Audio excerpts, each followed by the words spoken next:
Hey, look, I'm sorry. I know you told me not to do this anymore, that I'm supposed to let you go through the dream where you think you're a monkey descendant. But I miss you, and I know I always do this. I guess I know it's rude. I'm sorry. It's selfish. What am I even doing? If somebody should let you sleep. Okay, I'm sorry. I swear, I'm gonna go right back in to being the person that you're dreaming that I am. A podcaster. Why did you make me a podcaster in your dream? You could have made me a Hyperion Chesonto, but you made me a podcaster? So I know I have a rotten voice, but I'm just gonna sing the song that you used to sing to me when I was sleeping. And then I swear I'm just gonna go right back to being Duncan Trussell. Man, what a weird name. What a weird dream. You are a very, very strange dreamer, and I'm really sorry. I'm sorry. I always do this. I miss you.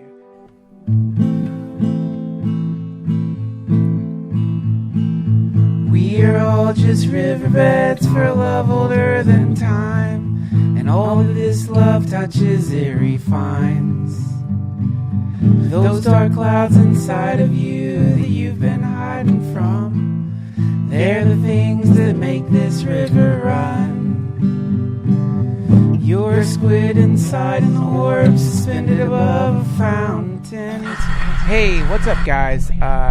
It's me, Duncan Trussell, and you are listening to the Duncan Trussell Family Hour podcast. I'm really sorry if you're getting like some kind of like background hum.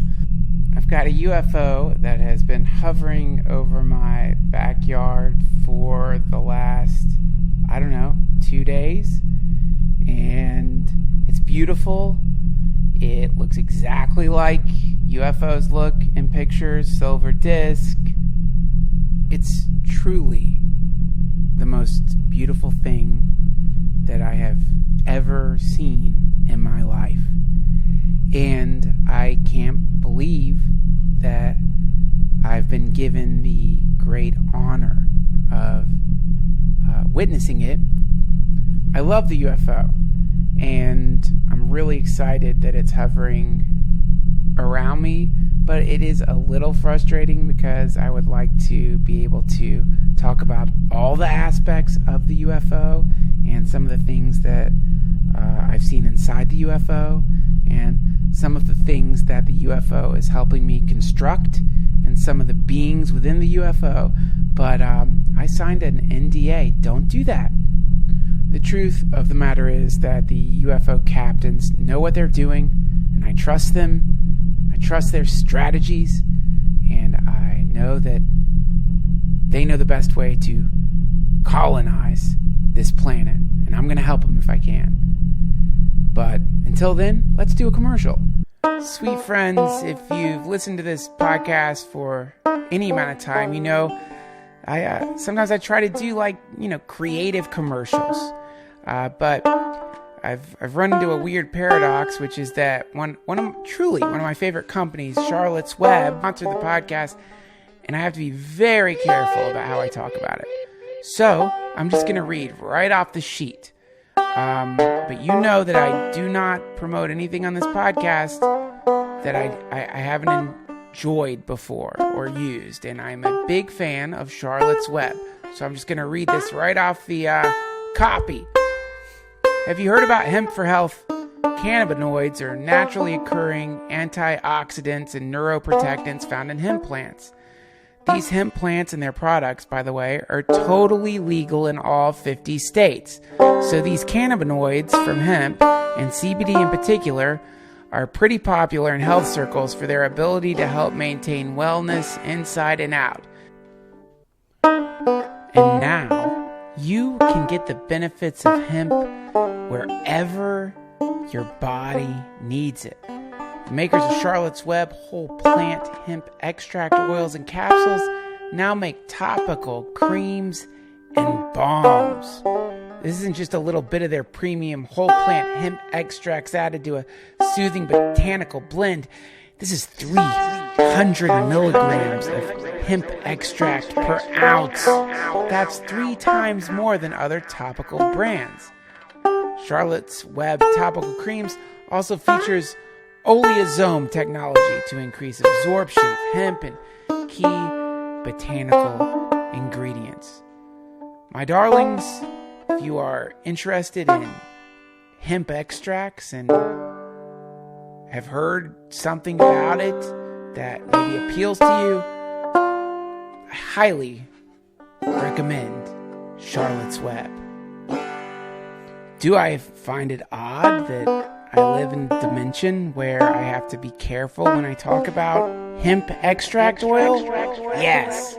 I'm not going to rage against the machine here, though.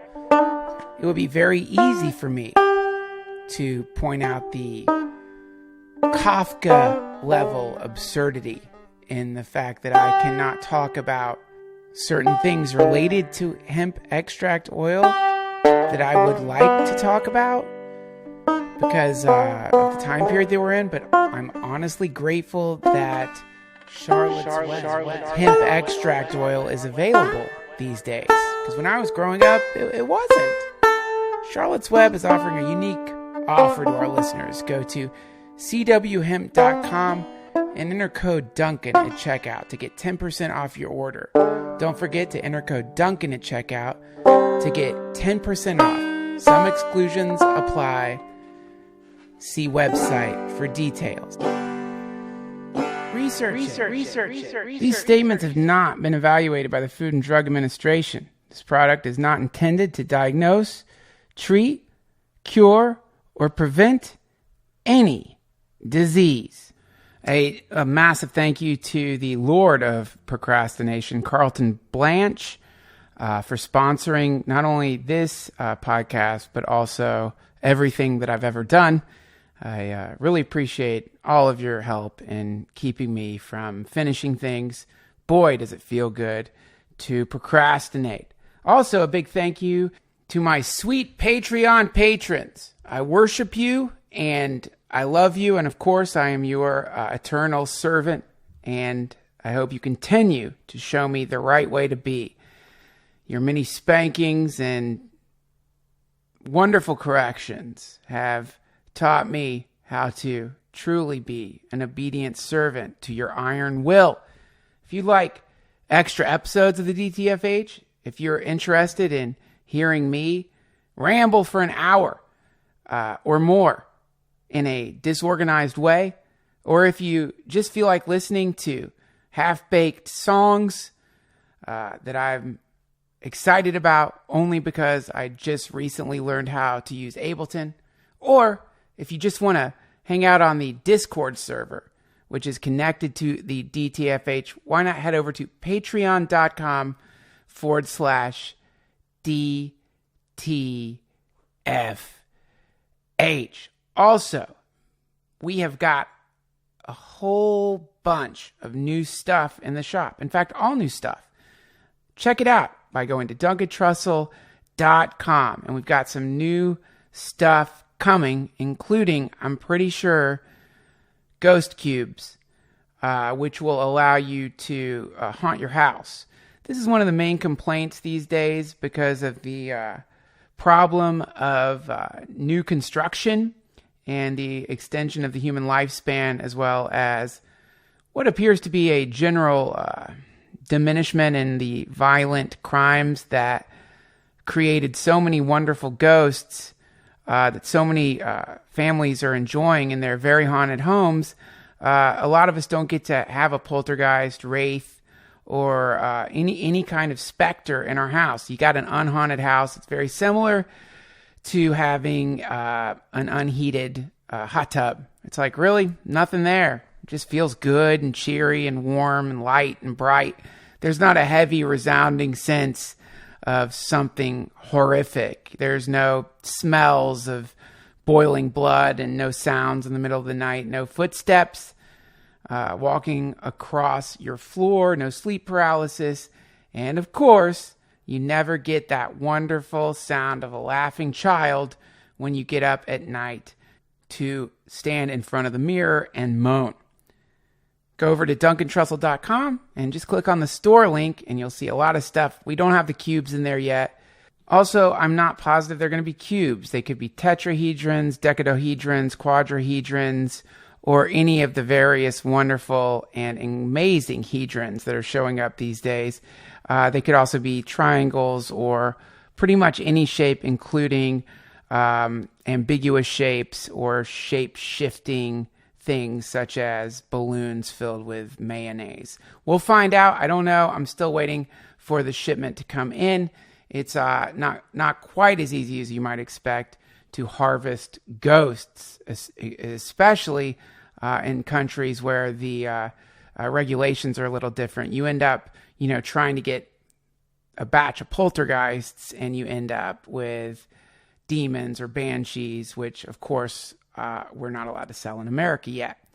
But hopefully, as the wonderful deregulation that happens continues, I will be able to sell all varieties of spiritual entities. But until then, we're going to just do your basic moaning ghosts and some poltergeists, and we'll see. We'll see. Friends, we have got a wonderful podcast for you today.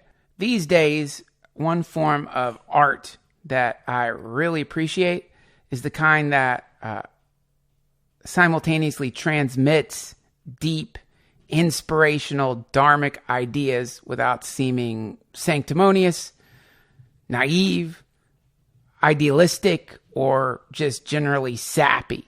As someone who is deeply guilty of transmitting some spiritual message that is wrapped up in all kinds of melodrama and extra sap, I really love it when I find an artist who is conveying really big ideas in a simple way that is also beautiful, edgy, cool, and just grabs your heart and pulls it out of the ice cave that it might be imprisoned in temporarily because you are afraid to melt the ice cave, as Abraham Lincoln used to say.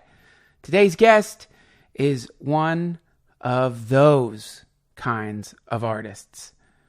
Not only is he a hilarious comedian, he's also a prolific progenitor of beautiful, beautiful comics and books and pictures, and also a pretty amazing podcast, which I've had the good fortune to appear on.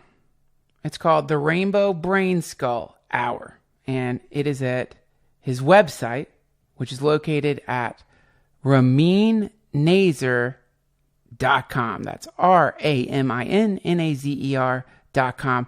I'm going to have links to that at DuncanTrussell.com. But I would invite you to take a deep dive into the wonderful ocean of art and comedy that this sweet human being is exploding into our dimension.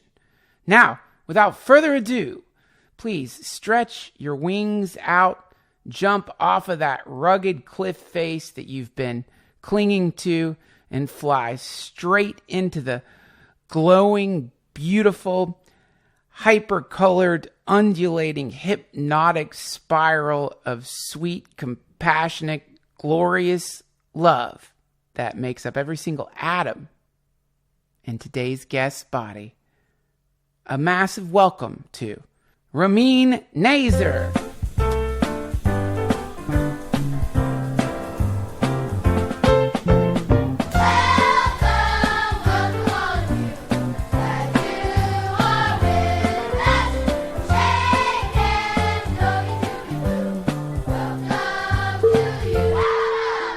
It's the Duncan Trussell Family Hour.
Ramin, welcome to the DTFH. This episode is brought to you by Square Mattress. Square Mattress. Square Mattress is the only sure design you can get on your... The only actual mattress that is a square. It's a, the full fucking rectangular mattress fad has got to end. It's like, it's not, we weren't meant to sleep on a rectangle.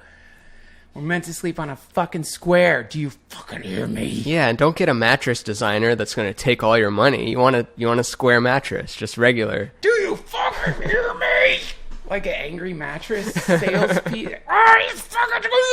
Just go to sleep. You know how every company has a Twitter like personality now? Like everything is kind of funny. Every brand has a voice. That's the new thing, right? Yeah, that's not going to go anywhere, you think. It's like you're going to meet Wendy from Wendy's. Well, we have to deal with it. It's like, the thing is like, all right, well, they're not quite hypnotized anymore. They are aware of the fact that ultimately what's happening is it could be anything, but we're just trying to draw their attention to this particular thing, because the more attention we get on this particular thing, the more we can convert that attention into money, and the money is what pays for everything. So they know that kind of now. It's not serious anymore. Like, so the serious commercials, when you see them, it kind of feels like, wait, what the fuck? Like, what are you guys talking about? Like, the serious commercials don't... Allstate cares. Yeah. Allstate gives a shit. Everyone else doesn't. That's a terrible impression of it, but whatever. I love terrible impressions. That's a perfect impression. Or the new one is actually the apology commercial. What's that one? Like Uber and like some companies will be like, oh, yeah. Listen. Moving forward, we actually care now. Yeah, we fucked up. Remember when Domino's like just completely redid their whole pizza recipe? Like, we're starting from scratch. And it's so weird that there was no public outcry that like, no, bring back the original recipe. Not a peep. Everyone was like, yeah, okay, cool, change your whole recipe. We weren't pizza. We don't care, man. We're going to keep eating it. It's like a phone number that I know. It's like a website I can easily get to. But yeah, so now it's like, and you see it also, at the Emmys wrestle with it a little bit. Like you see anything that is attempting to give an aura of authority or importance these days seems a little ridiculous. Yeah, can you tell me about the Emmys? Because I don't know anything about what that... you mean it's like trying to get serious of like, and we care and we're going to save the climate change thing because we're actors. You mean that kind of thing? So the Emmys are like, well, I mean, the business we're both in is... I guess one way you could put it is it's like a part of what we do is reality distortion, So a comedian, a dramatic actor, a producer, director, writer, anybody, generally who's like creating some form of entertainment is in some way, shape, or form emulating reality and then distorting it to some degree. Even news reporters do that too, to make it entertaining. So the Emmys are a gathering of people who are experts at distorting reality. It's a room filled with some of the greatest reality distortion wizards. Yeah, and they all wear black. But to celebrate their craft of distorting reality for us, because we love to watch distorted realities. I do. I mean, fucking movies are the best thing ever. Love it. Only getting better. And only getting better. And so that's the Emmys. The Emmys is when all the great reality distortion wizards of the kingdom gather together to celebrate the best reality distorters. Yeah. And so, and because their craft is, truly magical in the sense that like, not only are they distorting reality, but from the reality distortion that they're doing, it produces ripples in matter. So, one of the sad examples of it is whenever a talking Chihuahua movie comes out, people adopt Chihuahuas because the kids see it and they're like, Mommy, I want a Chihuahua. Oh, or like with the owl in Harry Potter. There's so many abandoned owls. When Harry Potter movies came out, there was a big spike in owl purchases. And then when they turned 18 or whatever and had to go to college, like a lot of like, what am I going to do with this fucking owl? That's it. Yeah, that's one of the byproducts of some great reality distortion is that it ends up getting things killed. and or abandoned, or in a less sinister way of saying it is, it just produces turns of phrase, so all of a sudden people will start saying groovy baby all over the fucking place. Like, what the fuck? It's like the great reality distortion wizards, they create entertainment, and the entertainment is sticky and it reflects into the minds of the people, and then the people imitate it. So you get these, for a little bit, the great mass of humanity in whatever country your thing is the most popular in begins to reflect the thing you made and evolve that thing. Like, kind of like what you're saying with like the new form of commercials, which is like, we're seeing these absurdist commercials that are, all kind of like replicating this absurdist form, and that trend is really interesting because when you think about it, it's like, okay, so I don't know. Can you think of something that's super popular right now in the culture? What's something that's like Ariana Grande? Okay, Ariana Grande. Fidget spinners, or I'm probably late on that. That's probably 2015. Let's go like Ariana Grande. Let's slime. Go. Slime's huge with 12-year-olds. Slime. There you go. Okay, slime. So slime, the creation of slime, making slime, selling slime, all of that stuff, like some really cool fucking nanny or babysitter or mom figured out a way to mix. I don't know how you make it. It's like cornstarch and something, make slime. No idea. You can make it pretty easily. Yeah. It's like, it's something that seems like you don't want kids' hands in it, but it's actually safe, like borax or some shit. I can't remember. Don't do it, by the way, guys. Doesn't sound safe. I don't remember. Don't do that. I don't know how you make slime. But suddenly around some certain homes, people are making slime, right? And this is all happening because of the internet, and you get slime like recipes, and like, because you go to the store and you see slime for sale, and you're like, whoa, that shit's cool. And then you realize, like, wait, I can make this shit. And then you start making it at home, right? And so what inevitably starts happening is there are these scouts that are sent out into the smaller shared reality tunnels of people. And so the scouts, in some way or another, pick up, like, oh, okay, yeah, they're doing slime. Oh, they're doing slime. Slime, yeah. And then that becomes a trend. So the idea is, like, if I can predict cultural trends before they like really get big, then I can start producing slime and have it out there right when the wave peaks. Yeah. And so then now I'm going to sell the most slime, right? So anytime you see a thing that's popular, what you're looking at is actually the beginning of the thing's end. Oh yeah, it is. It's so, especially with comedy, and it's you see so many jokes that were like just, I don't want to say being used a lot, whatever. Yeah, just like people saying like, oh, that's a thing, or said no one ever. Like said no one ever was just, oh, that's so funny. And then you see, an Allstate ad using it, and then of course it's over. And I always think of a commercial in 10 years, like you and I will probably think it's so funny if someone showed it to us now, a commercial from 10 years ago that's taking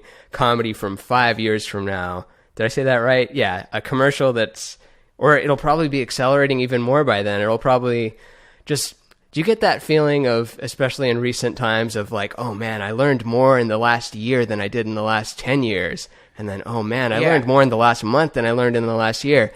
Oh man, I learned more in the last week than in the last month. And it's just like that constantly, like McKenna refers to it as the history as a basketball dropped, and then it hits once, then the time before it hits again, until it's just going to be like flickering so fast that it'll just feel like now again. I think the changes are happening so quick that it'll eventually be so quick that it feels like not change again. Yeah, I know exactly what you're talking about. Like if a light flickers very, very fast, it looks like it's not flickering. It just looks like, that's what your TV does, I think. It's just a bunch of flickering.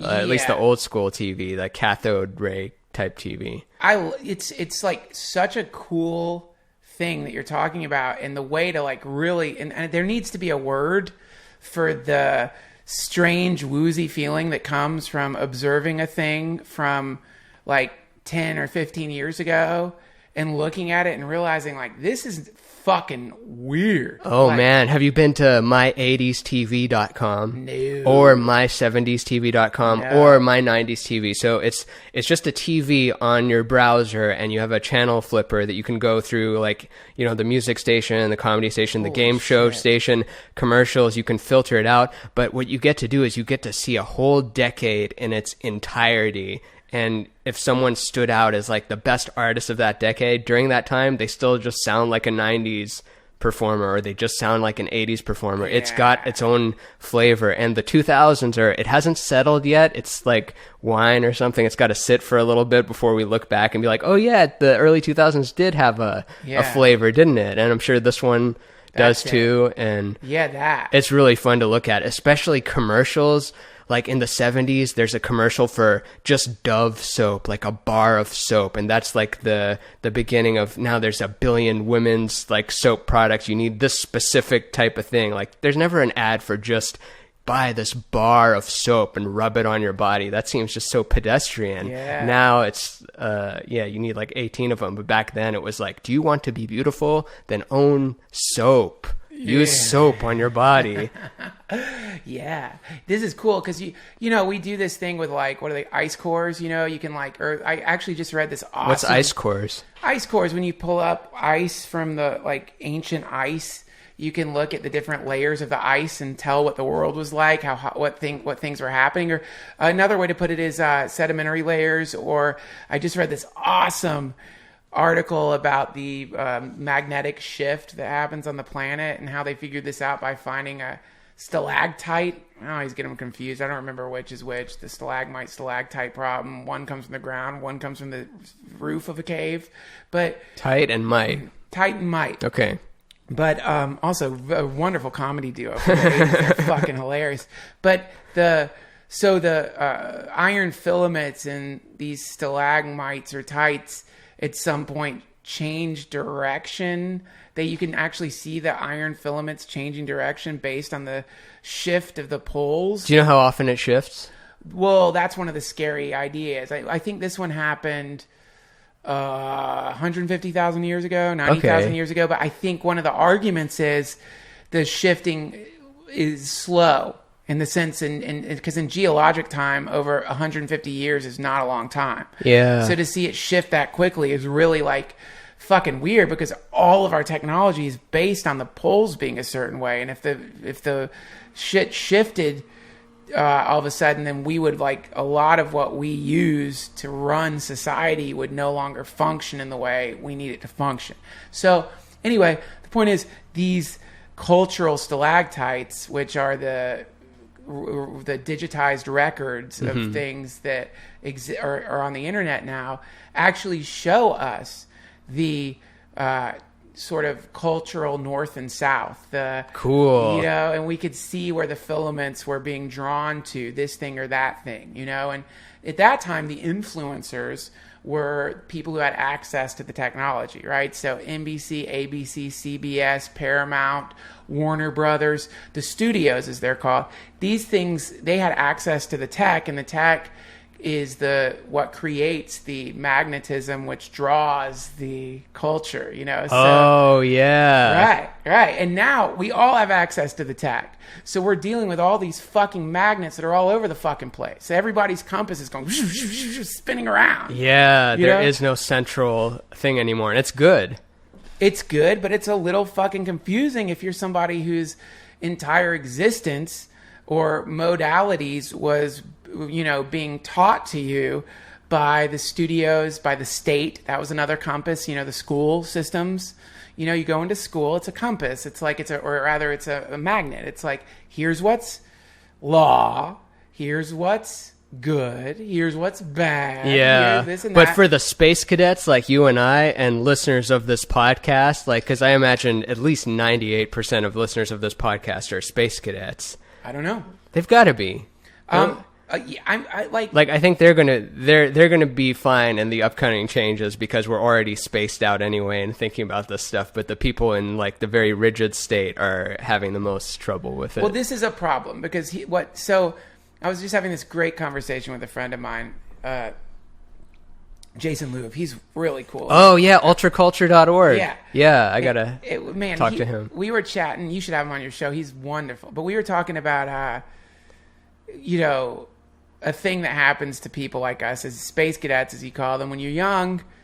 So you sort of like look around and you see people who are like in a deep hypnotic trance, right? Now you like to pretend you're not in one. You're in a different type of trance than they are, but at the time you're like, I'm not in that trance. Yeah. Classic cheesy movie example that I think really did just like impact a lot of us, sort of like psychedelic narcissists who all wanted to be Jesus at the time, was when Jim Morrison climbs on top of the car in the Doors movie and says, "You're all slaves." And we see that. We're like, that's how I feel, man. You're right, Jim. They are slaves. Yep. But what we would do is we wouldn't get on the car. We'd go to the shopping malls, right? And we would like take acid and we'd look around at the people and they're sort of like materialistic, hypnotic state where their bags are doing the mall walking thing and just experiencing the uncanniness of that level of consumerism through the lens of like LSD or whatever. Yeah. That's how we would do it, right? But the point is, on top of that, because we'd been given a kind of extra footing, so to speak, which is like we had untethered ourselves from the gravity well of whatever was being, broadcast by the studios or by the corporations, we then had this extra little ability to sort of go to these people who were in a trance state and fuck with them, right? Yeah. And so for a lot of us, for me, this is what I was telling Jason, is like, I can remember, I was like, I've been like doing a lot of like going back into my past and like thinking, remembering stuff. But one of the things I can remember doing... Do you feel like it's coming back more, like you're being able to remember more of your past as you get older? Well, what it is like, because now that both my parents are dead, I can free... Finally. I can free... It's weird, and so I'm glad you said it. For many people, that is the reaction. That's just a joke. Yeah. Oh, God, it's not... I mean, the thing about it is... The only reason I clarified a joke, because of course it's a joke, but I'm just wondering if it could be construed as like, oh, he wishes his parents are dead. Of course I don't wish my parents were. Oh, well, I mean, watch out, my friend. Explore that a little bit more. The thing is, we exist on so many different levels. How many times I don't know if you ever did it, but certainly one thing that a toddler in the midst of a kid in a tantrum might yell at their mom or dad, "I wish you were dead." Oh yeah, of course. That's like saying cunt when you're a toddler. I have a very clear memory of like telling my mom like, "You hate me," and like I remember her face like changing in that moment because the toddler, or not toddler, but little me was anticipating her trying to convince like coming back with something, but the amount at which it hurt her and like shocked her in that moment stuck me for forever. I'm like, I'll never say that to anyone again. That's even though it's tiny, it's still manipulative and not good, and of course not true, unless you do have one of those parents that the secret hating. There's a little bit of them, right? There's what? There's a term for it. It's an Italian term, like the mother that that is mean to the kids to spite the father. There's like a specific old term for it. I don't know. If only Daniele Bolelli was here, he would maybe know it. Oh, I mean, the variety of strange games being played in the human nests all around this planet, I think, are as infinite as grains of sand on the beach. There's so many different strange... I mean, when you say, the look on my mom's face when I said, what is it she said to you? I said to her, "You hate me," because she was trying to get me to practice violin, which is of course in my benefit. Yeah, but again, like, so now you've got this. So your mom mom hears that. This triggers all kinds of things in her, feelings of like, fuck, I must not be a good parent, or, oh my God, what am I doing wrong, or all this stuff. She reacts, right? Yeah. But you see a thing that trembles in her face. You don't know what that's connected to. That could be connected to some memory of her mom, her dad. That could be connected to some past trauma. But because you're a little kid and you see that look on her face, you think, I have caused this ripple in the pond. You didn't cause it. You just said a certain thing. But you're a kid. Whatever you're saying, come on. Am I going to really take it that seriously? Yeah. You're shooting foam arrows, baby. It's like, the thing is, when that foam arrow hit your mom, it rippled the pond. You see the ripple. I must have done it. I'll never do that again. Because kids are hyper fucking sensitive, right? Anyway, Yeah. the point is, all those little moments that happen to us, those little micro-traumas that happen to us based on the way the environment reacts to us as children, form the way we act in the world, you know? Everybody's like, I want to look at my past lives. Yeah, it's like- tough at first, but I'm drawn back to... This is when I first learned about who you were. I think it was early Joe Rogan Experience, and he's talking about how he let you stay at his place when you were going through a bad breakup or something, Yeah. and you were going in his flotation tank for the first time, and you try to hide stuff from yourself, but if you're in that flotation tank, it's going to, especially if you eat an edible or something before, it's going to bring out every little thing from your past and show it to you, like, what's this thing? How come we haven't talked about this? What's this one? Ooh, this is a big juicy Yeah. one. Let's talk about this. Yeah. There's no escaping it.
Yeah, That's right. And all those things are like,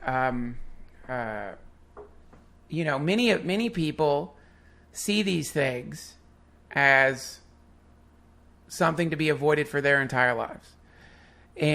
Or they have to avoid it because they can't look at it, because it's like they're not ready to deal with it, And I think probably at that phase I was like summoning up a pretty idealistic idea of how memories work, but you talking about flotation tank? Flotation tank. Oh, okay, because I also want you to go back to when you were saying that your parents died, and then I said finally, and because I wanted you to finish that thought too, because I try to be a concept Sherpa and like revisit the stuff we might have missed in case the listener is like, what happened to that thing that I was listening to a minute ago? One thing I hope is by now my listeners know that like we could definitely end up in some weird tributary. Yeah, it's Mr. Toad's Wild Ride for sure. Who the fuck knows?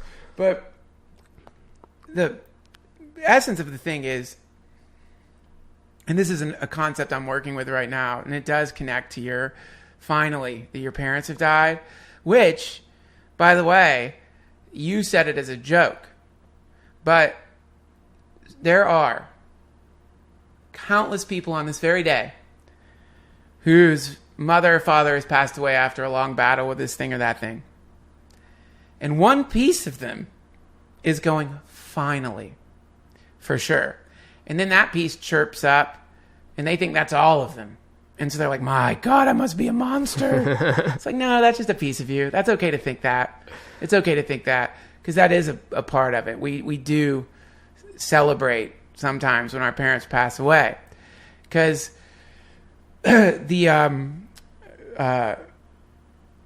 death is, for the living, a very, very, very difficult process, and there is a relief that comes. Now, anyway, that being said, and some people, man, they actually celebrate when their parents die because their parents were like abusers. Yeah. And there's a sense of being like freed, So the past, the exploration of the past is our own personal past, I think, is a very, very worthwhile exploration, right? And I've been thinking about it in terms of inheriting a familial home. Okay. Dude, I love this fucking game, Darkest Dungeon. Have you played that game yet? No. For what, Steam? It's on Steam. Okay. Is it new? It's old. It's an old RPG. It's an old Lovecraftian horror RPG where you go back home.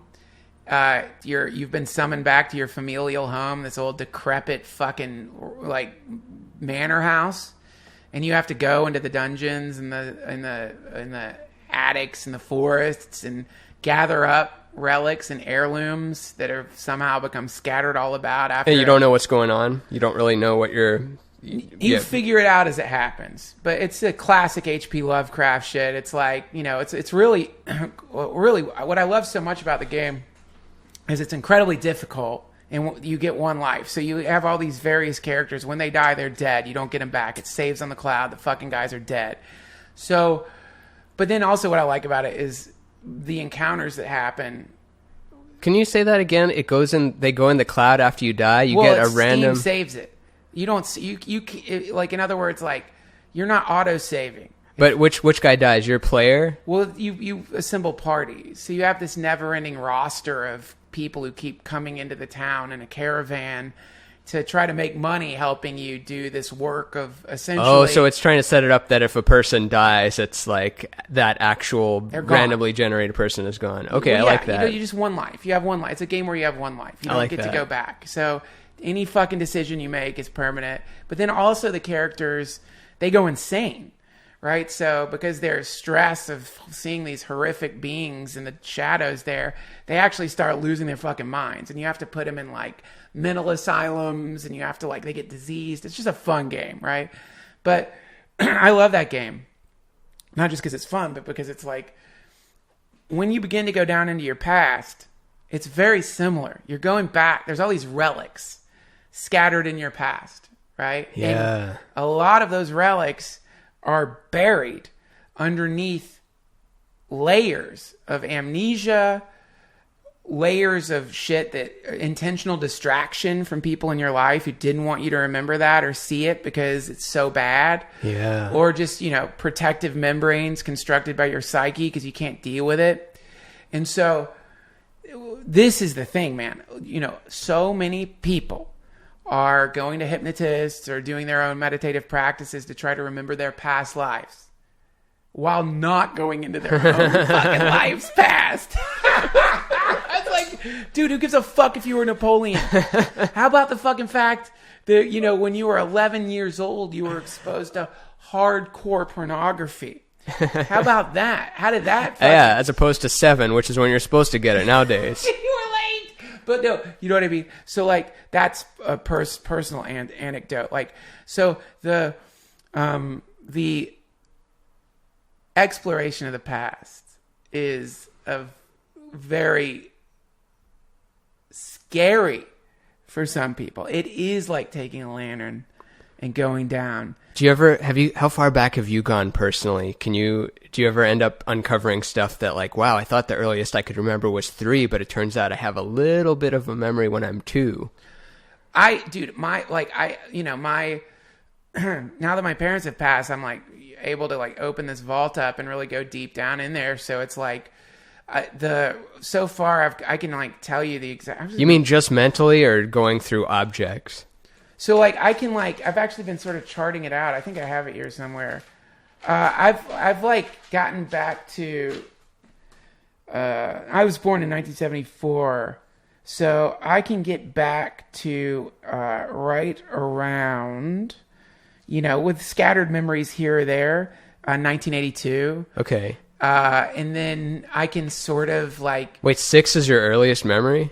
What's that? I think I was 8, right? 8's your earliest? Well, not earliest. I've got early ones, okay. Right? But 8's where it all starts getting real clear. That's when the divorce happened. Before that, it's a big old fucking fog. Scary fog, too. So that's what I'm kind of like working on, like... Are you an only child? Brother. That's right. What about you? Are your parents together? Brother. Yeah, they're together. Your parents have been together your whole life. Uh-huh. Wow. Okay. Cool. Yeah. That's. I remember a couple of like serious fights, but never like not. I think there's bickering sometimes, but it's never like anything more than you'd see in any other marriage. But I've had together parents. It's been good in that sense. Good. And did you guys move around a lot? We moved from Sarnia, Ontario to Edmonton, Alberta in Canada, then all the way to Lake Jackson, Texas. Then I went to college in Austin, Texas, then here in LA. So I had like half Canada and then half like small town. Why the move? Dad's job.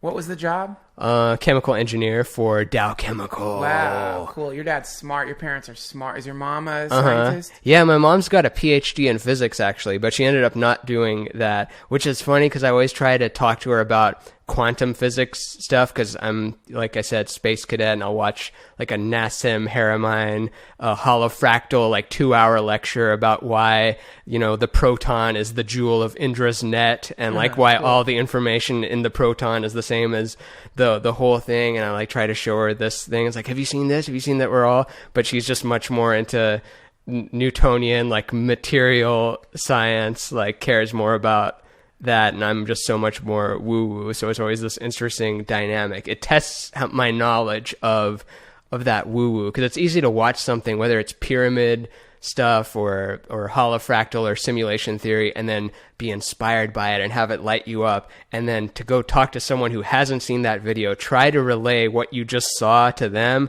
That tests what your understanding of it is, and it's good for you. Especially when it's a fucking physicist. I mean, it's like, it's not like you're going to your, it's not like you're going to your friends and like relaying some shit. It's like somebody who's got a trained scientific mind. Yep. Who's going to hear whatever it is that you have to say and like look at it and like, I don't know, man. Like, let's explore it a little deeper. And then the next thing you know, it's like, oh shit, I don't understand it. It just sounds cool, right? But I think it's there. You can stand in two places. You can stand in the material and it's real, or you can stand in the ethereal or spiritual or whatever the word you want to call it, the not material. And they're both just as real as the other, but they're on opposite sides of the coin. So if you're standing on one, you're not standing on the other. You know that Joseph Campbell quote where it's at the end of a long thing, but he goes like, are you the light shining out of the bulb, or are you the bulb? And I asked that to my mom, and she's like, the bulb. And I was like, oh, it's so funny that you'd pick the bulb as the answer and not the light shining out of the bulb. Do you remember when you were coming up,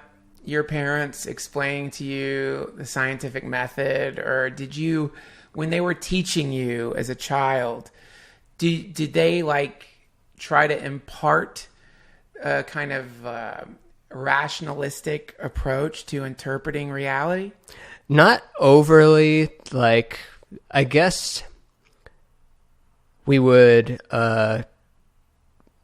they wouldn't try to like push religion away, because there wasn't like a lot of religious like coming into me. I guess there was just kind of nothing. But my mom loved Carl Sagan, and they just loved sci-fi and books, and we had a telescope and would look at the stars and be like, that's Jupiter, and that's like, 100,000 times bigger. No, it's not 100,000 times bigger than Earth. Whatever size bigger than Earth it is, they would describe that. And then I think when I started to meet religious people, or when I went to Bible camp for a few weeks, because I was staying with family friends, and then we went to this Bible camp thing, and when I'm learning all these new concepts of like, God is everywhere, God can hug you right now, if you reach out your arms you can hug God. And then I remember going to my dad and asking like, what's all of this stuff here? And then he had to say like, yeah, don't tell anybody this, but I'm what they call an atheist. Holy so shit. I don't believe in that stuff, but people are sensitive about it, and no one knows the answer. So I mean, he's really wise philosophically, and is into poetry and Rumi dad. And all that kind of stuff. Oh What yeah, a the great best dad. Yeah. Holy shit.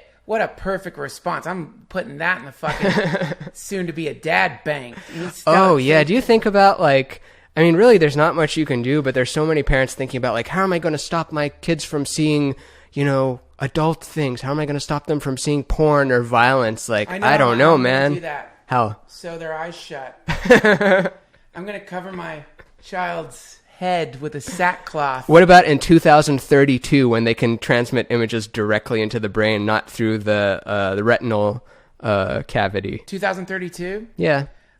Probably sooner. I'm just giving that ballpark. I'm going to use a quadrivium lance to disrupt his synaptic cleft to prevent him from receiving any kind of data from the he just blocked that with a level 3 cloak of fuck you, Dad. Yeah, well, I know. I've already thought about that. That's going to be so cool. You've probably already thought of all this, but he gets a record. Your son that's not even born yet, which he's maybe just floating around in the DMT world or something right now. He exists. Just he hasn't come into, or the soul is in the womb, or who knows the things.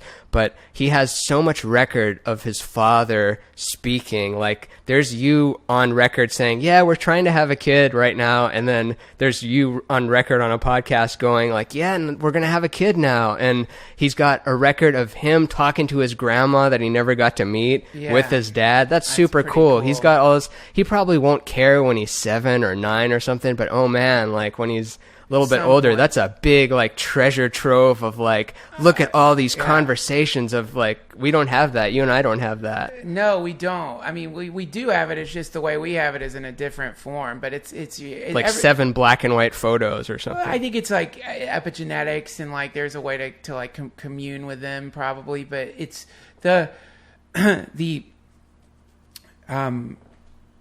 trick I'm trying to use when it comes to my son is to be in the moment. And so the mind wants to prognosticate, well, fuck, what am I going to do when he's a teenager? What am I going to do when he wants to drive? What am I going to do if he like wants to play football? What am I going to do? All these things the mind produces. George Harrison's son was in military school, and like that drove his dad quite crazy. Just that, all of it. Yeah, all the potential things. But I keep thinking like, well, if there's one thing, I would love to impart on him is the wonderful quality of the present moment. And that we can plan, and it's good to plan, but it's better to be like in this place, you know? And to teach that, you have to be in it as much as you can. So that's one thing, is like, I just, you know, when my mind starts thinking about this shit, it's just like, let's just be here right now. Yeah. And then when I'm with my wife, you know, and I'm laying with her and I'm like talking to her, to my son through her belly, you know, it's like, I'm here now. We're here now. And then, or, you know, this is where we are now.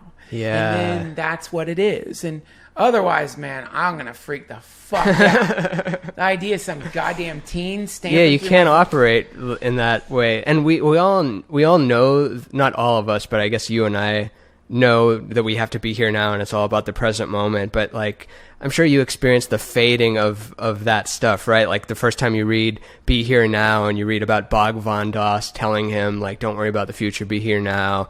Don't worry about the past, be here now. And then it resonates with you. But then after a few months, that book's on your shelf and you're having trouble being here now, even though the book says be here now and it's got all the... Well, that's an interesting thing to bring up, which is, you know, I think of this in terms of...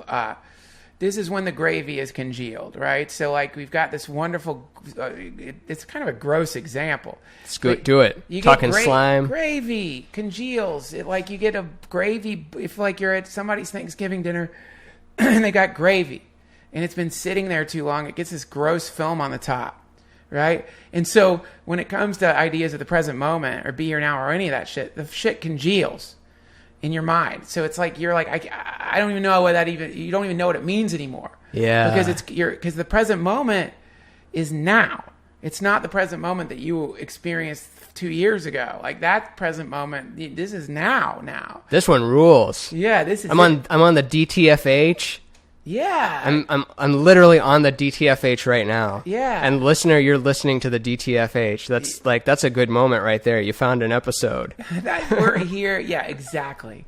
And that thing, you know, like finding it it's like a wonderful Easter egg hunt, which is like all this right now is fucking cool, man. I'm getting to hang out with you. I'm here in my studio. It's nice. But, you know, at some point, turbulence will come, right? And it'll seem crazy, and all these things will happen to us, and our minds are going to be pulled in a million different directions. Yeah. In that place, we go back. Wait, here it is again. And Ding. then you find it. Yeah, right? But it's just, this is now. And this now is so wonderful. And this now is actually all you got. Like, Marcus Aurelius. Have you read any Marcus Aurelius? I've seen Gladiator. Is that what you're referring to? Is Marcus Aurelius the emperor in Gladiator? Isn't he? I thought he was the Russell Crowe character, but I'm a dumbass. Oh, no. Marcus Aurelius was an emperor. No, you're not a dumbass. But it's funnier to say that, you know. Not talk about your art yet, man. But, like, Marcus Aurelius is a Stoic philosopher, emperor guy who... was Max Aurelius the guy? I don't know. For some reason, I did enjoy Gladiator, but I can't remember too much of it. Doesn't seem like he'd quote, or it doesn't seem like he's the quote kind of guy. It's more like the silent, wise kind of guy. But go on, what's his quote? Well, the quote is more like, it's not, the idea is like, this frame that you're in right now is it. This is it. This is where you're at. And so a lot of people get really connected to one thing that I, in the past, have been really stupidly thought is when I die, I lose my past. So when I was conceiving death, I was conceptualizing death as the complete extinguishment or collapse of all the other moments that have passed, right? Yeah. Now this is absolutely insane because those moments have already passed. They're gone. Yeah. And people can think of death and like, I'm going to lose it all. No, it's gone. You're dead. It died. It's gone. Bye-bye. It's gone. It's just stored up in your mind. Now what there is this moment. And then there's your mind, right? And the mind is going into this vast, library or familial mansion, right? And it's pulling out books. And it's reading the books into the present moment. Yeah. This is the player what you are. Social security number, your name, and what you like, and who you did, and how it happened. And oh, fuck, you're going to get fucked when you do that thing. Why'd you say it? What did you do? You know, that's the temple of the self, is these weird monks pulling down strange tomes that have been written neurologically and stored in this archive. And they're pulling the fucking tomes out, and they're like, there's a person who's gonna hurt you. Don't you see the pattern you're in? Don't trust that person. This reminds me of the person who did the thing, right? And so that's what we're doing. We're basically dropping these colored neurological memory drops into the present moment. Yeah. And that is what defines us as a being, right? So anyway, the idea oh is, man, I like that a lot. The You've heard a lot of Eckhart Tolle, right? Yeah. The one that helped me a lot was the way he described that anything in the future, even if it's in the future 100 years from now or 10 weeks from now or whatever, is going to be experienced as the present moment. No matter which place you're in, everything you experience is as present moment. So if you don't That's right. if you don't train to do that, then you're not going to do well in the other one. So there's only one place you can train. That's it. This is and, it. Oh man. And you know, to like the Marcus Aurelius, the Stoics, they remind us of that. So it's just like this reminder of like, okay. Why are they called Stoics? Because they just sat and thought? Great fucking no. The term Stoic is that thing that comes after. I don't know why they ended up calling Stoicism what it is. It was like a whole branch of philosophy that like I always thought of as like, oh, that must mean it's austere, but it seems to be more, it reminds me a lot of like Greek Buddhism or Greek Taoism. You know, it's just more based on like, but it's the weird thing is Marcus Aurelius, I think, tortured Christians, but I'm not sure. Oh, good. No, just kidding. See, going with the parent dead thing again. It's the easiest and kind of most fun if you're around the right people thing. And I guess Jim Norton does it a lot. He's not the only one, but just anytime anyone says anything, if you say the most horrible thing you can think of just immediately afterwards, it's like, you know, if someone's saying like, oh, what should I do this afternoon? Hang yourself. Yeah. That's Mitzi or Gary Shandling. Kill yourself. Yeah, that thing, the Darkling trip. It's like, dude, I did that for a while. I still do it sometimes. Like, it's fun to like, you know, pull out a dead cat in the middle of the party or whatever. And then it's just like, I have to analyze my intentions behind it. You know, it's like, it's okay to pull a dead cat out though. And some people are really good at it. I like particularly Jim Norton, man. Like when like to see the hissing horror in the eyes of people who have been offended by one of Norton's characters, or just this general sense of disease, or like when if you're lucky enough and you get offended by Jim Norton, you know, like if that moment happens where you're actually like, oh no, this is unspeakable. Yeah, that's a joy, you know. I love that feeling, but yeah, that queasy feeling is so cool when someone's a master at like administering that sense of nausea. Or whatever you want to call it, it's fucking cool, man. But you know, you are, you know, something that I am perplexed about, because you're so many different things, you know, and I only understand some of them. One of them in particular, your art. Holy fucking shit, man! Oh, thank you. You have produced a really beautiful way of transmitting what I consider to be the great data, or you know, it sounds so cheesy to say. No, keep going. The Dharma, you know, through your art, and the way you're doing it is, I think, skillful means, you know, which is that when I'm looking at your art and I'm reading the points that you're making, I don't feel like you're being sanctimonious. You know, I feel like it makes sense. It's inspiring. And what's really, the other thing that I find quite beautiful about it is it's simple. It's really not a complex, the equations you're presenting to us are very, very simple, which to me is the most difficult thing to do. There's not a lot of fucking like fat there, you know? Yeah, it's difficult in the getting in your own way part of it. But it's the easiest thing to do if you actually get there and find the thing, because we all have it inside of us, the deep, I mean, sometimes they call it shower thoughts or something, but like we all have that. Or maybe we don't. I don't know. Some people maybe just have nothing going on, but what are you creating? What is the medium you're using? To make what, the images? Yeah. I draw them by hand and I color them in Photoshop and sometimes clean them up a little bit if I screw up the ink drawing, but just ink pen on paper, scan using my phone. Used to use a printer scanner, and then I discovered the phone scans at 600 DPI, so just scan it in like that and then color it. Which came first, stand-up or the art? Oh, art, because I've just always... I started...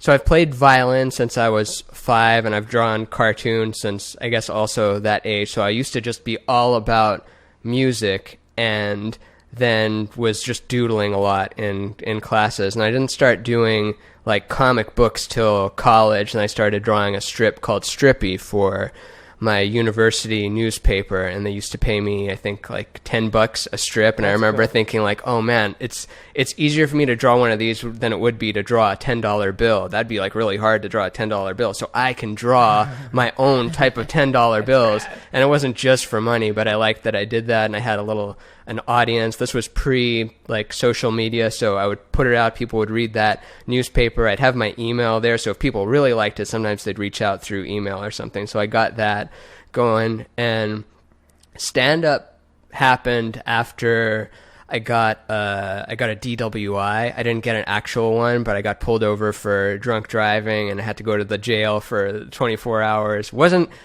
convicted of it. Which jail? The Travis County Jail in Austin, Texas. How many people were in there with you? 30. There was one guy I was chained to for like 12 hours, and then I got unchained from it, and I got to have my own cell. That was the best part, because then I got to be in my own place. The worst part was just thinking about like having to tell my parents about it, which I was already independent from them, but I didn't want to hide it from them either. Still sucks. Yeah, and I called my dad the next day, and I told him that, are you sitting down? I got something bad to tell you. And he's like, sure. And I said, I got arrested last night. I got a DWI charge, and I was in jail for the last 24 hours. And then the first thing he says is, did you give breath test? And then I go, yeah, I breathed because I thought I was under. And he goes, you never give these bastards evidence. That's the first thing he said. It's just, you don't ever give these bastards evidence. Right. And, yeah, that was a good lesson. How'd you get but off the hook? Off the hook of the thing? Oh, that was my blood alcohol level was just so close to the legal limit. It was just barely over. So if I pled no contest, and because I was young and no criminal record, and an upstanding citizen of blah blah, I guess technically I'm white then, right? If I can get off like that. I joke about, it's an old Patrice O'Neill joke about like how there's different white people, like how Japanese are the white people of Asians, and Persians are the white people of Middle Eastern people. Right. So I mean, I think if you were like more complected, you would have been fucked? I think so. I think it's been shown. Not that you're always fucked. I'm sure there's like just plenty the probability goes up. Yeah, and there's great cops too. I mean, not to go down all that rabbit hole, but just you hear about a gang shooting. Like I heard someone recently was in an Uber. I don't want to out their name or anything, but their Uber driver was shot in the head because of a gang drive-by. And, we spent all this time being like, oh, stupid cops, and like just power tripping bad things. And then you hear about gang shooting random innocent Uber driver, and it's like, okay, yeah, it is kind of good to have cops sometimes. But then there's the argument of like, yeah, well, the gangs wouldn't have to do that if the cops weren't. And then it's the endless cycle of gangs wouldn't have to do it. The gangs wouldn't have to shoot Uber drivers if there were no cops? Well, that wouldn't exist if there wasn't what a weird drug. Gang. Yeah. We got to keep killing these Uber drivers until it's fucking anarchy. No Lyft drivers, only Uber. But that whole tangent of stand-up started because I got the DWI, and then in the jail cell, like I had a lot of time to think about what I was doing with my life. It's like, is this really what I want to do? Just work. I was at the time doing web development, so just web developing, and then going out at night with friends and drinking, and then driving home. It's like, that's a stupid life. That's not what I want to do here. It's like, what do I want to do? And then, like, at the time, stand-up seemed like this impossible one. Like, I was a musician, but I wasn't a comic. That takes, like, how does that even work? How do you even start? Where do you go? And then me and my friend, my best friend in the whole world, Mike Sears, was, you know, he sat with me by a river and we had a long talk about stand-up. We decided to start stand-up together. We were like, we'll just go to this open mic, and if there's no one there, great. If everyone's there, great. If it's, who cares? We'll just see what it is. And it turned out to be just the best night of the whole year. Who knows if it was a shitty night? Maybe I wouldn't have done stand-up, but it was packed and not everyone was doing well. Like, half the people were doing well. There was like a few standouts. I remember Doug Mellard. If you don't know Doug Mellard, he was one of the guys that stood out to me. Brendan Walsh was there at the time in Austin. Brendan was like in the big kids table. Like, it was that table of like, oh, those are the seniors. You don't go sit at that table. Like, that's the big scary ones. And then, you know, you start doing the open mics, and then the open mics turn into MC spots, turn into feature spots. Eventually you get to headline off nights. And then one day you wake up and you're like, oh shit, I'm at that table, and Brendan and them they haven't lived here in years. How did I become sitting at this table? Right. And then you grow from even sitting at that table to leaving your home base. Mine was Austin. Some people's it might be Portland, Seattle, Chicago, Dallas, anywhere.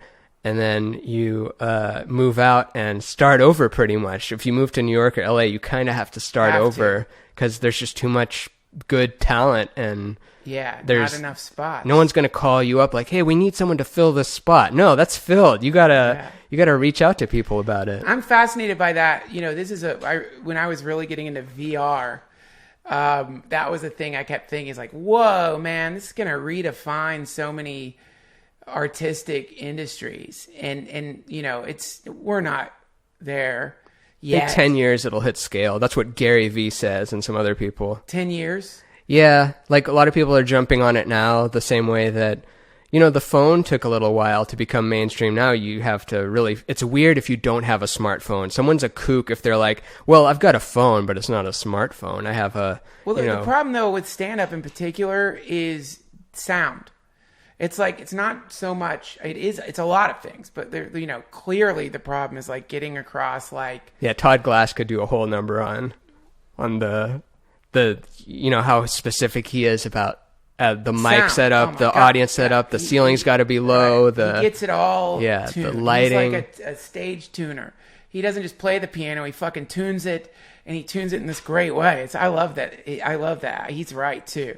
But it's like, the technologically, one of the problems with it is that if you're going to perform for a virtual audience, these are all people who are in different places all over the planet. And they all have different mics. And they all have different ways of transmitting sound. You're talking about doing stand-up in a VR setting? Yeah. Yeah. If like, because, you know, what you're talking about there, so there's the pilgrimage that inevitably happens for the stand-up comic, which is that before you're ready, or too late, or just when you're ready, whatever. You get the call, and you drive to New York, or you move to New York, you move to LA to begin to like refine your talent.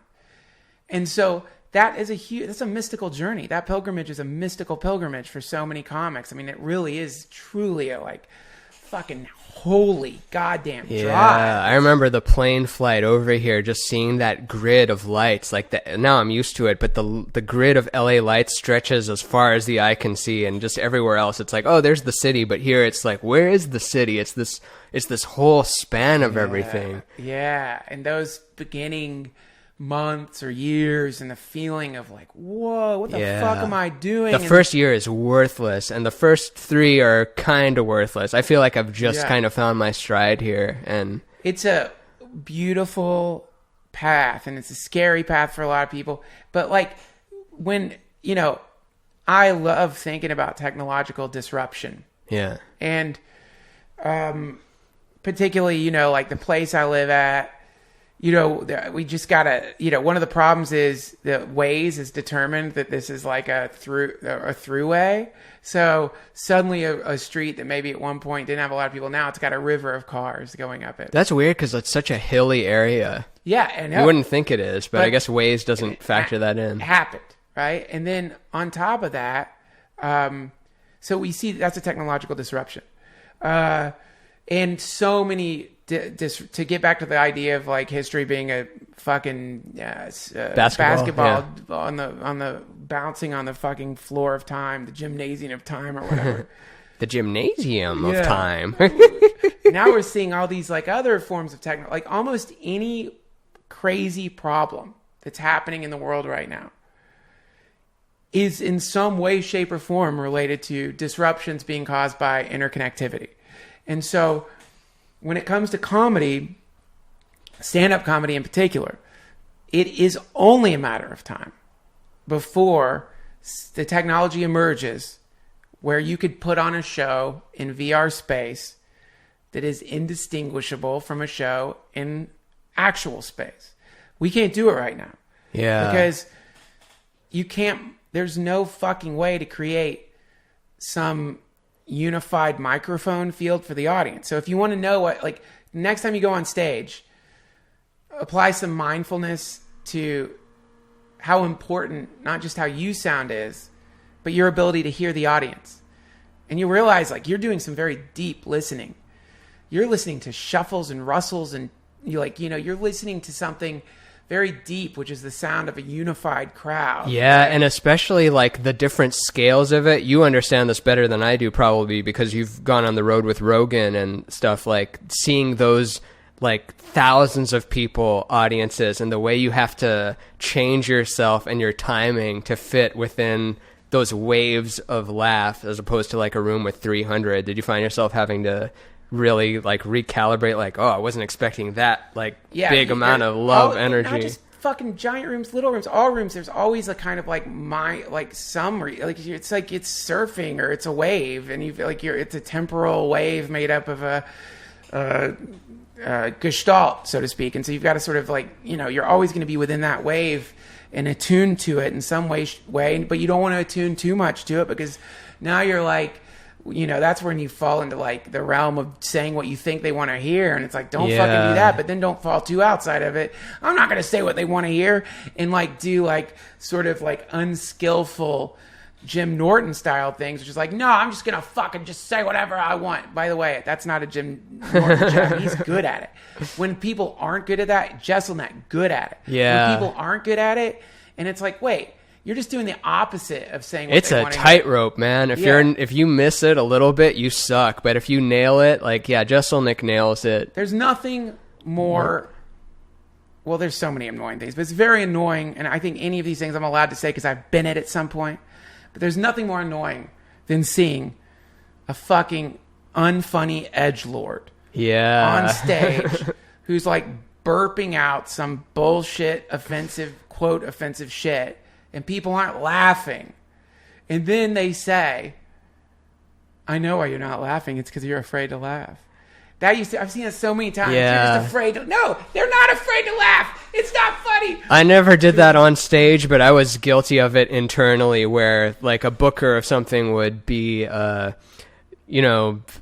upset with me for doing a particular joke on a showcase night, and I was like really defensive of him, like, what, it did well, and like, what, George Carlin said this and this and this and this, and now looking back on it, I was like, oh, did you, a stupid 4-year-in comic, just compare yourself to it's okay to do that because George Carlin did it? Fuck you piece of shit. One of the signs whenever I'm comparing myself to George fucking Carlin, it's time to just fucking stop and get the notebook out and start writing.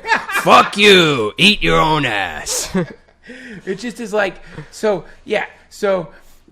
kind of ability to attune yourself to the audience, and then from that attunement, understand sort of the shape of the canvas, and then paint your own painting. This is, it takes a lot of different input variables, and the sound is crucial. So like with doing shows in virtual reality space, to attune yourself to avatars, to attune yourself to people who are like, potentially, sitting on their mattress, Yeah. Or what if even farther they're occupying like one time you had a gingerbread man watching you. What if his ear is like it takes in sound differently through those gingerbread man ears to the receiver? It's like, I got to speak in a lower tone so he can hear me. That's it. But one day all these will be worked out because live performance is such a massive fucking industry. And if suddenly you could, in whatever particular performance field you're in,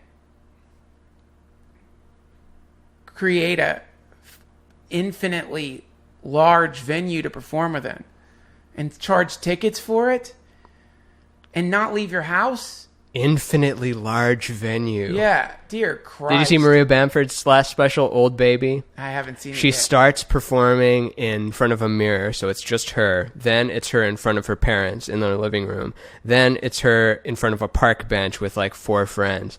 Then it's in front of just a little like coffee shop, just a few people. Then it's in a like small divey club. Then she's performing in front of a comedy club, a big one.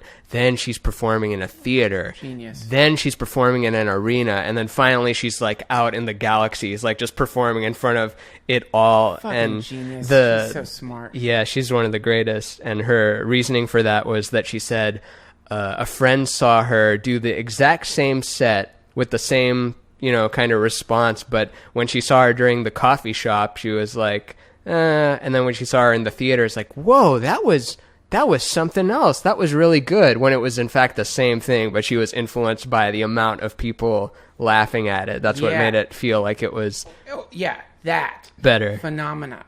And it's like now it's so curious because it's like, shit, man, when stand-up was growing and evolving, or when any kind of performance was growing and evolving, in the early days, this stage was the most advanced technology. That was advanced technology. Yeah. Getting on stage and having props or lights or any kind of artificial lighting or anything like that, that was cutting edge, right? So now what we're seeing, and it kind of goes back to this, like what we were talking about in the beginning, is that now the stage is appearing everywhere. Now it's fucking Instagram. Now it's your podcast. Now it's your tweets. Now it's your Facebook. Yeah. And there's the physical stage. And there's the stage. So now what we're witnessing is like this thing is happening, which I just read. It's a great term. Opticon. Have you ever heard of that? No, what's it mean? So an opticon is a name for a type of fascist state where everyone's watching everyone else. It's called an opticon. That sounds great. Well, it's great unless the people who are watching you are also simultaneously turning you in or snitching on you. But if everyone can see everything, then the truth is, right? Then there's no distortion of the truth. Opticon would be fantastic. Isn't that what Bitcoin is essentially? And isn't that what Indra's Net is essentially too? It's that if everyone is watching everyone has the data of everyone else. Well, no, I think Indra's Net, Bitcoin, you could say, are more related to the concept of dependent origination, right? Okay. So like everything's connected to everything else. One part of the net trembles, all the net trembles, right? And this is goes back to this cultural magnetic filament thing, which is that the net tremblers formerly were the studios, formerly were the TV shows, the musicians, and to tremble the net, you needed to have an amplification device powerful enough to tremble the fucking net, right? And now we all have the amplification device to tremble the fucking net. Yeah. So we're all net tremblers, right? We're all blasting the net. Now we don't need to get on stage. We don't need to go to Madison Square Garden anymore. You could literally upload a thing. Theoretically, you could turn the camera on and upload something that just popped into your head. You could upload a thing and say it, life is suffering. The cause of suffering is attachment. Get rid of attachment, suffering ends. To get rid of attachment, here's a path I've come up with. You could say the four... This message is brought to you by attachment. That's the pre-roll in the middle of it.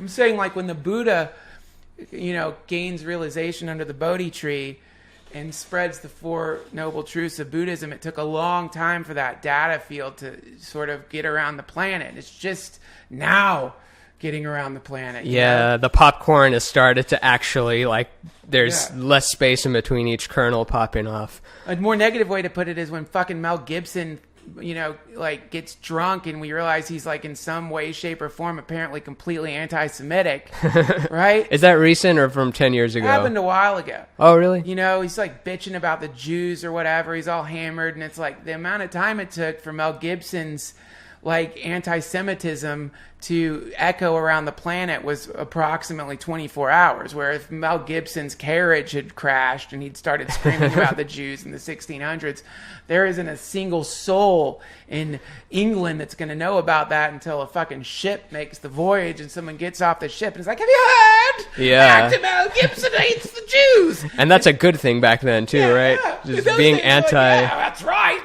Who was talking about... Oh, I'm trying to articulate this right. You know Onyx Ashanti? Just super futurist guy, but... I won't even go into it. Just look up the guy. I was trying to relay something he was saying about how no matter how far into the future we go, if there's any way of distinguishing one thing from another thing, there will be like...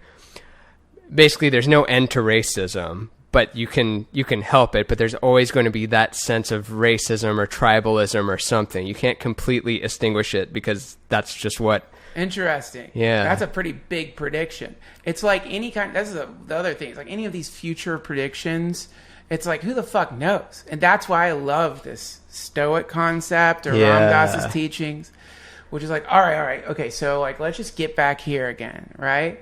And I think that in the same way, there's an imperative that you begin to realize, if you're me, later on in your life, to like figure out a way to find that moment, the jewel in the heart of the lotus, to find that moment again and again.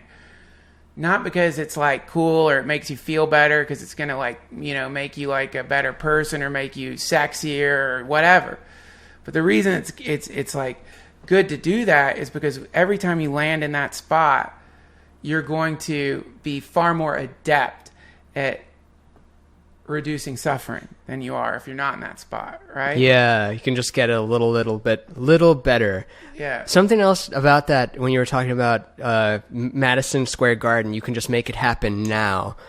It's that it used to be that way, like with photographs, like only the rich had a photograph of themselves or a portrait of themselves. Now, like, think of how many different artistic portrayals of your face you've seen. Have you even seen all of them? Like, just on... There's probably people who've drawn your face. There's more than you can count by now. That thing, yeah. That's like... happens. That's ridiculous, and that's happening to everyone across the board now. Before, like, you would have to infinite be replication, very... Yeah. infinite digitization.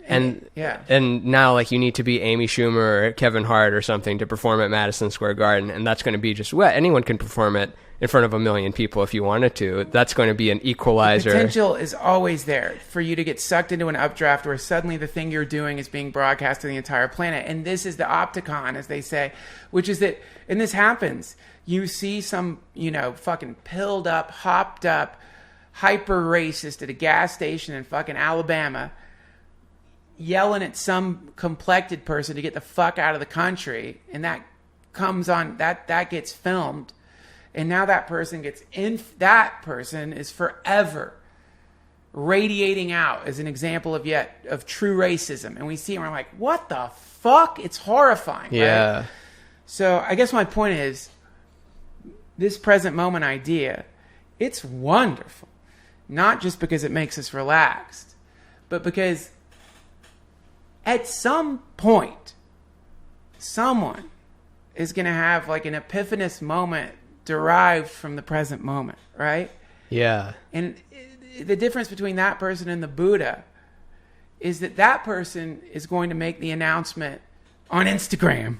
They're going to make the announcement here or there in some way.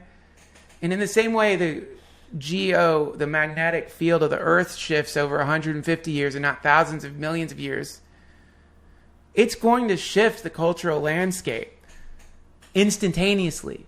Yeah, right? it's already doing it. Yeah. So I just feel like there's a really good, like, my theory behind it is like, well, it's what Neem Karoli Baba said, which is like, we do this thing we're doing right now, not necessarily because of what it's going to do for us, but how it helps other people. Do you think he meant what he said to Ram Dass when he said, like, don't tell people about me, don't talk about me? Do you think that was a little, like, trickster in him going, like, of course you're going to talk about me. If I say don't talk about me, it's going to want you to do it even more. He's a very funny man. Yeah. He's a very Some of those man. stories are so, like, I mean, I'm not a critic of it because I believe it. I think there's crazier things than to have an old man in a blanket be magical and be the reincarnation of Hanuman or however you want to describe it. His cities, his all that. But I love reading the stories of, well, I'd never met Neem Karoli Baba, and one day I went to his ashram and he didn't talk to me the whole day, and I was about to fly back to the States, and then as I was packing my bags, he showed up at the door and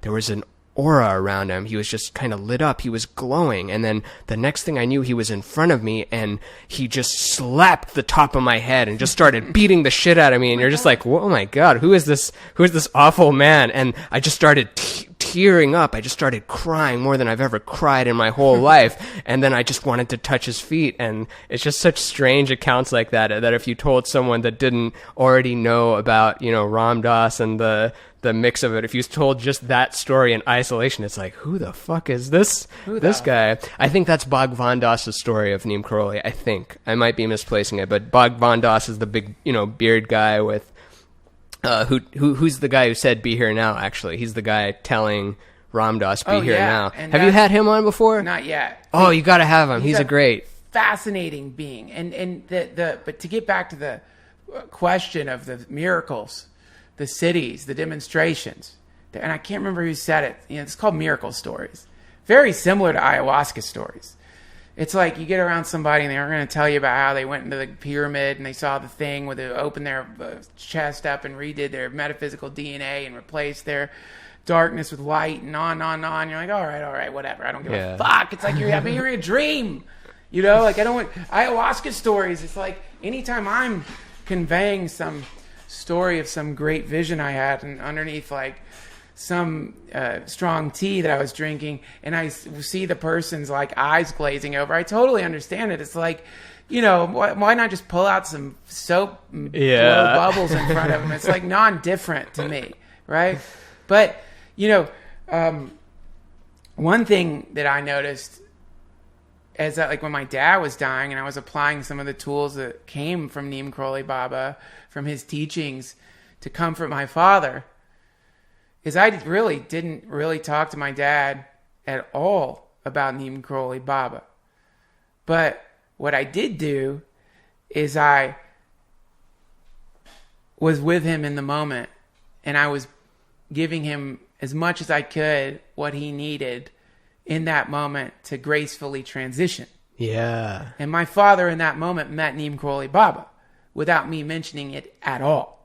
And so there's one of the in what way? Just in the pure blissfulness way, or from seeing his son, who he is formerly known as a miscreant, as someone who is like very selfish and self-absorbed, or a retreater, someone who like retreats from problematic situations, suddenly being there with him and doing and like loving him and expressing love and being in the moment, but not like trying to shove him towards love or make him open his eyes to just you chant this and before you die, any of that. Just in being my dad saw it, and that thing is, to me, that is Neem Karoli Baba.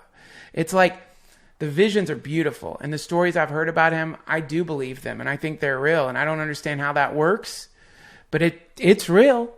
But to me, what's impressive about this being is that because of this man in a blanket, I was able to comfort my father who was dying. That's so cool. That's, to me, the guru, And there's a saying, and I can't remember which guru said this, which is, I give them what they want so that they'll take what I give. Which is, the miracles and stuff are they're I guess you could say, the bait in this wonderful trap. In fact, the opposite of a trap, which is we're drawn to them. What the fuck? He's telepathic? Opposite of trap in that it's a release. Yeah. Yeah. It's maybe you could say it's the lure that gets us out of the trap. Oh, that's cool. So he puts these lures out, and it's like, oh my God, he could translocate? What the fuck? That can't be real. And the best is when he would fake it for some people that didn't deemed worthy, but it was more about making sure that Ram Dass isn't using him as a parlor trick. You know, that story where he's like saying like, oh, you're from Canada? And he's like, no, I'm actually from the States. Like, oh, you're an engineer. No, I'm actually I'm a doctor. And he just intentionally got everything wrong about getting it all wrong. The prediction. And then he just thought it was just some old, sham. Right. And that, all those stories, and, these people are my teachers, and I love them. And their stories of Neem Karoli Baba I like to listen to.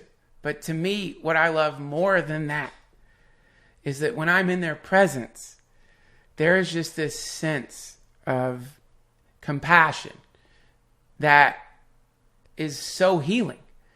The stories are fucking cool, man. They're awesome. But man, the stories are just the flower. Yeah. But those roots, they go so deep.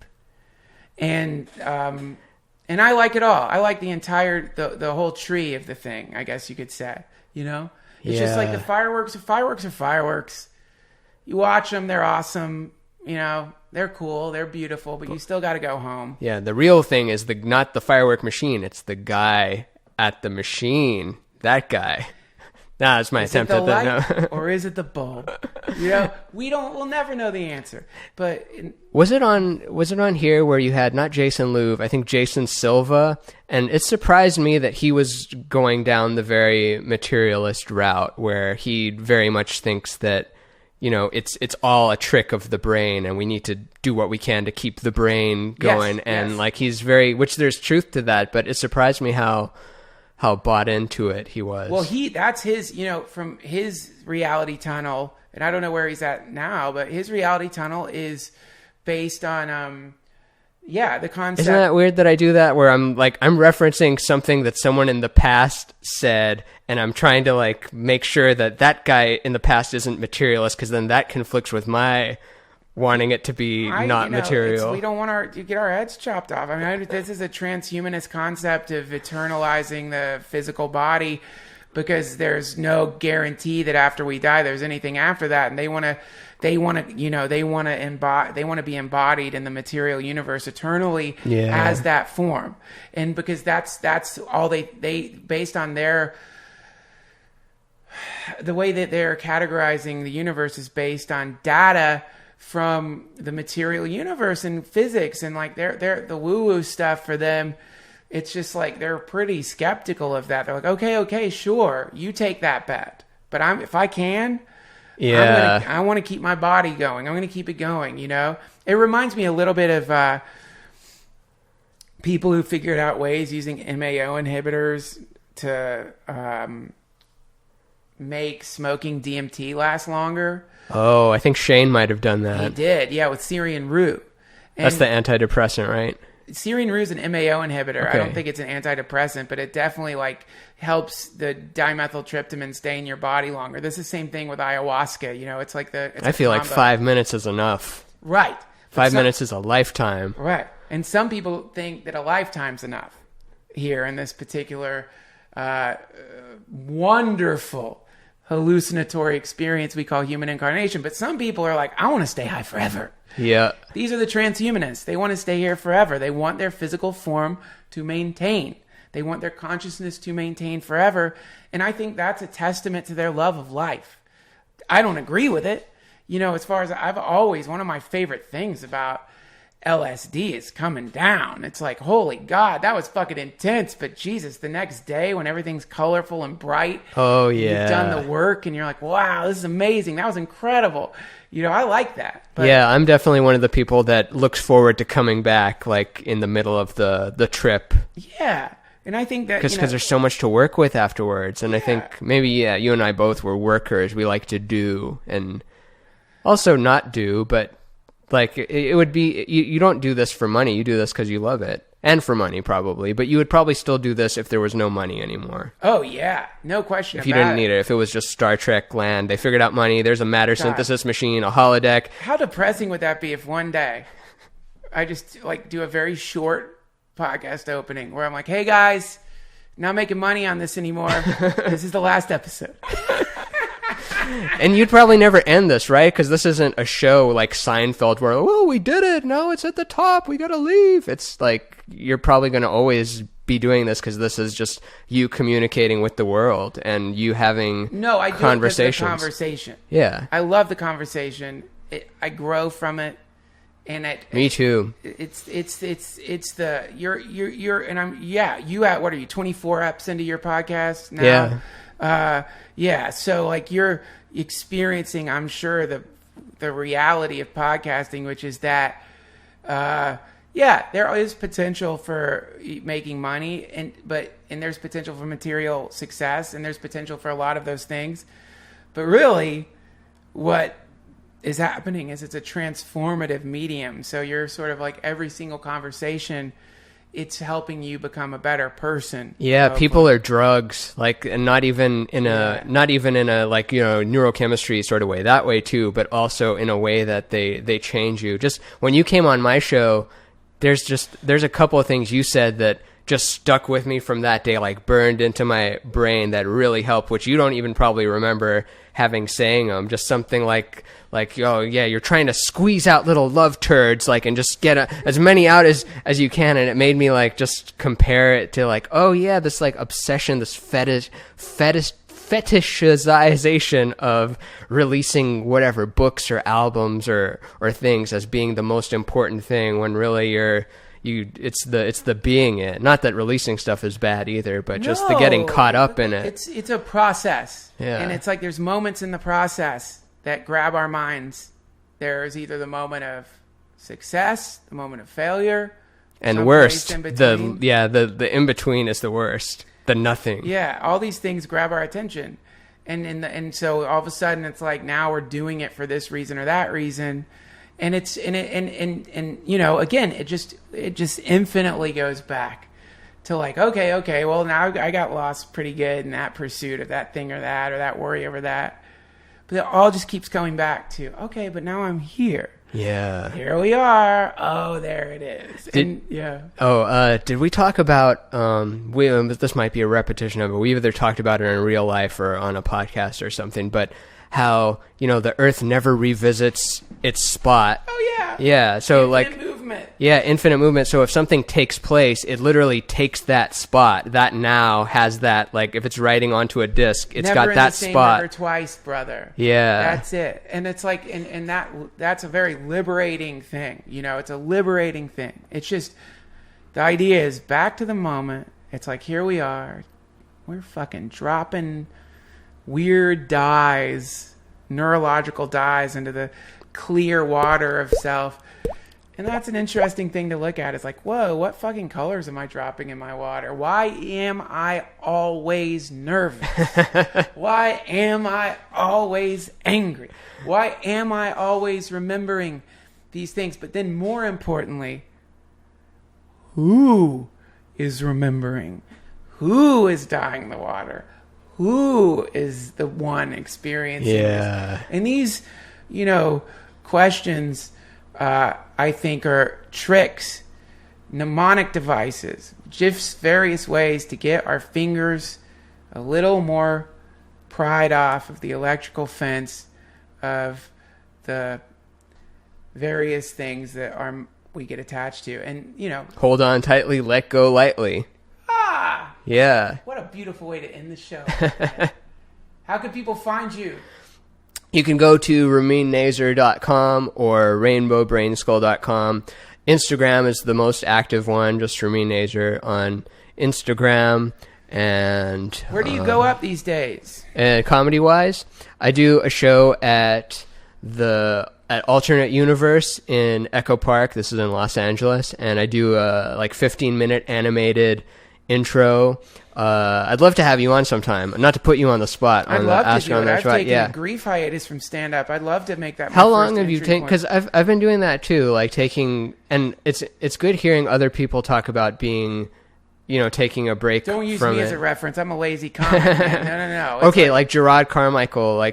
Gerard Carmichael was asked how often he's been on stage this year, and he's like, I think I've gone up 2.5 times, and he's like, I'm just more about hanging out in music studios nowadays, and just other people, like, I don't want to out them or anything in case they don't want to be seen as an unactive stand-up, but I've been seen as this kind of person to some people that they come to me for advice, like, you're good at not putting what you do in a box and doing all the things. I'm interested in taking a break from stand-up and doing this. What do you think of this thing? And meanwhile, I was thinking I was being a failure at stand-up. But to answer your question, yeah, Alternate Universe is my show that I do. To plug in other places that I might be, let's see, Dynasty Typewriter, plug the new beautiful. Dynasty I've heard that Typewriter place is awesome. Theater, the West Side Comedy Theater in Santa Monica. My friends, go see this genius perform and definitely check out his art on his website. Brother, thank you so much. Thank you, man. It's been a pleasure. Thank you. Thank you all so much for listening to this episode of the DTFH, which just got an award. I'm opening the envelope up right now from the American Awards Department. And wow, yet again, the DTFH was awarded Best Podcast of the Week. And that's been happening for about 3 years now. So I couldn't do this without my wonderful writers. Thank you so much, Gregor Michelson. Enormous thank you to Terry, and of course, Lady Lazak, who is not only a wonderful writer, but one of my dearest friends. I want to thank you guys so much for writing the scripts for this. And also, of course, a big thank you to Ramin Nazer for flying over here in his hot air balloon and doing this episode. All the links you need to get to him will be at duncantrussell.com, along with the links to Charlotte's Web, to Squarespace, and of course, there will be several missing links there, which everybody's looking for them, but when you find them, you realize that